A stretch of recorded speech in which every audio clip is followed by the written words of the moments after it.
कहानी एक घर से शुरू होती है जहां पुलिस एक खौफनाक जुर्म की तफ्तीश के लिए पहुंचती है।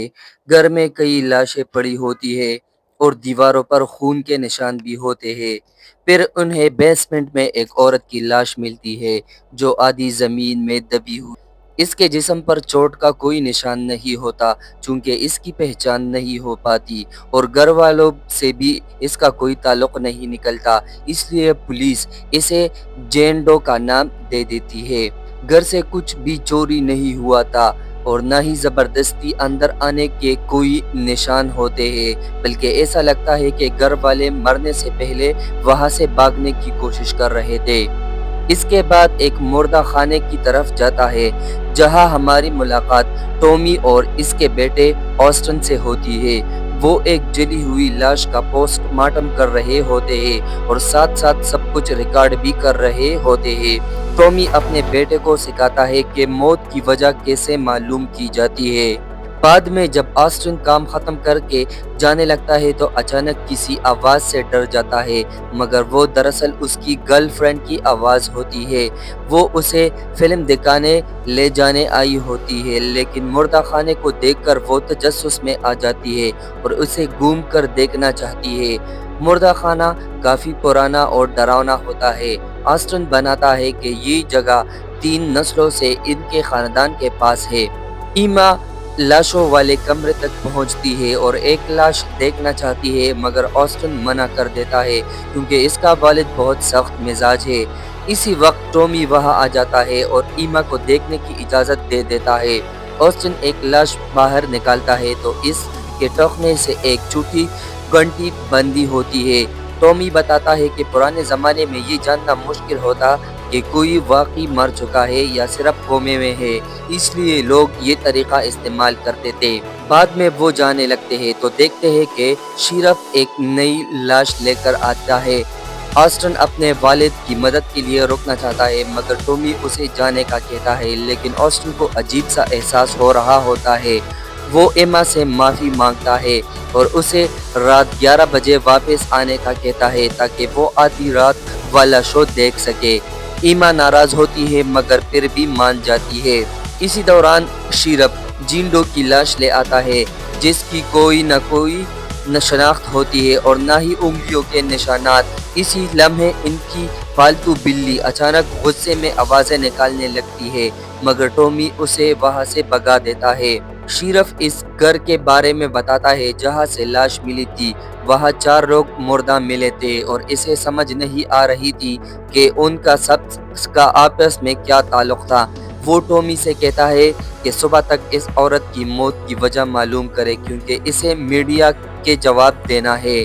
शिरप के जाने के बाद बाप बेटा पोस्टमार्टम शुरू करते हैं। इसी दौरान रेडियो पर खबर आती है कि अगले चंद दिन मौसम साफ और अच्छा रहेगा।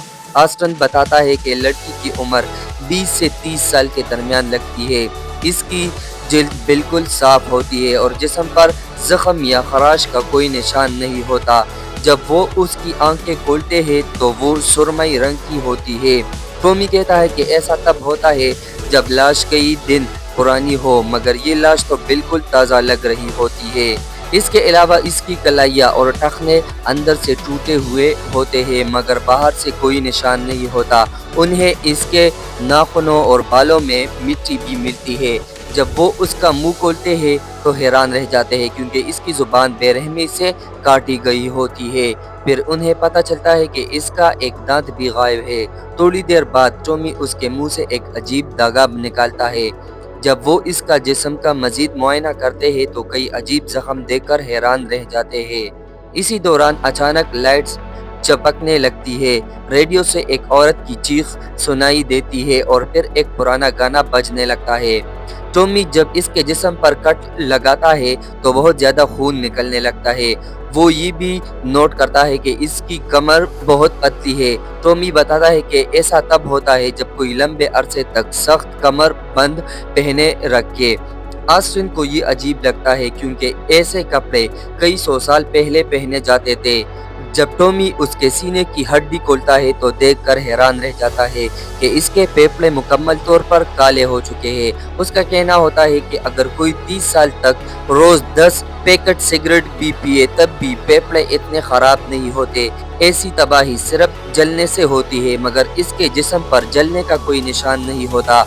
इसके दिल और दूसरे अज़ा भी बुरी तरह जख्मी होते हैं। इतने अंदरूनी नुकसान के बाद तो जिस्म बाहर से भी तबाह हो जाना चाहिए था, मगर वो बिल्कुल सही हालत में होता है।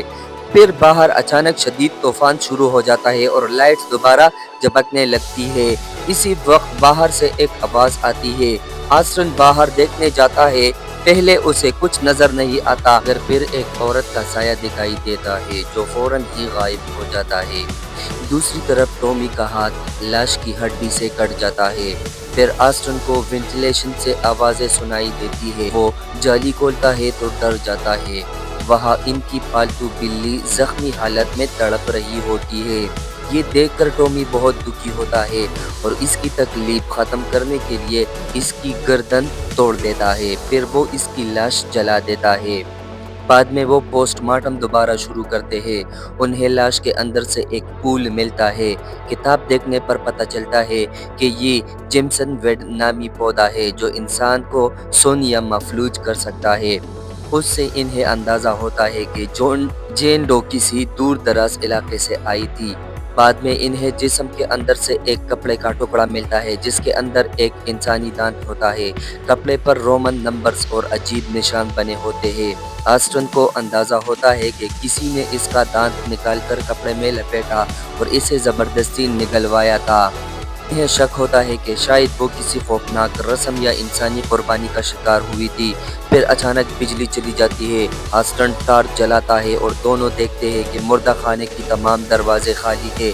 इस बार टॉमी भी डर जाता है और दोनों वहां से निकलने का फैसला करते हैं, मगर बाहर जाने का रास्ता एक गिरे हुए दरख्त की वजह से बंद होता है। फ़ोन भी काम नहीं कर रहे होते। वो दफ्तर में जाकर खुद को बंद कर लेते हैं और पुलिस स्टेशन फ़ोन करने की कोशिश करते हैं, मगर राबता नहीं हो पाता। फिर इन्हें घंटी की आवाज़ सुनाई देती है, बिल्कुल वैसे जैसे लाशों के पाँव में बंदी होती थी। आस्टन दरवाजे के सुराख से देखता है तो एक लाश बाहर खड़ी होती है। बाद में टॉमी को यकीन हो जाता है कि ये सब जेन डो की वजह से हो रहा है। वो उसे जलाने की कोशिश करते हैं, मगर आग उस पर असर नहीं करती। बाद में वो हकीकत जान लेते हैं कि जेन डो दरअसल 17वीं सदी के न्यू इंग्लैंड से ताल्लुक़ रखती थी। उसी ज़माने से जब स्लैम विच ट्रायल्स होते थे, जहां बेगुनाह औरतों को डाइन कहकर मार दिया जाता था। इन्हें अंदाज़ा होता है कि जेन डो शायद बेगुनाह थी, मगर लोगों के जुल्म और तशद्दुद ने इसे एक खौफनाक ताकत में बदल दिया। आखिर में टॉमी अपने बेटे को बचाने के लिए खुद को कुर्बान कर देता है। आस्टन मजबूर होकर अपने वालिद को मार देता है। अगले दिन पुलिस वहां पहुंचती है तो जेन डो का जिस्म बिल्कुल सही हालत में होता है, जैसे इसका कभी पोस्टमार्टम भी ना हुआ हो। आखिरी सीन में जब इसकी लाश दूसरी जगह ले जाई जा रही होती है तो इसके पाँव का अंगूठा हिलता है, जिससे जाहिर होता है कि कहानी अभी ख़त्म नहीं हुई है। तो दोस्तों, कैसी लगी आपको ये मूवी एक्सप्लेनेशन, कमेंट करके ज़रूर बताना और मज़ीद इसी तरह की वीडियोस के लिए चैनल को भी सब्सक्राइब कीजिएगा। Thanks for watching.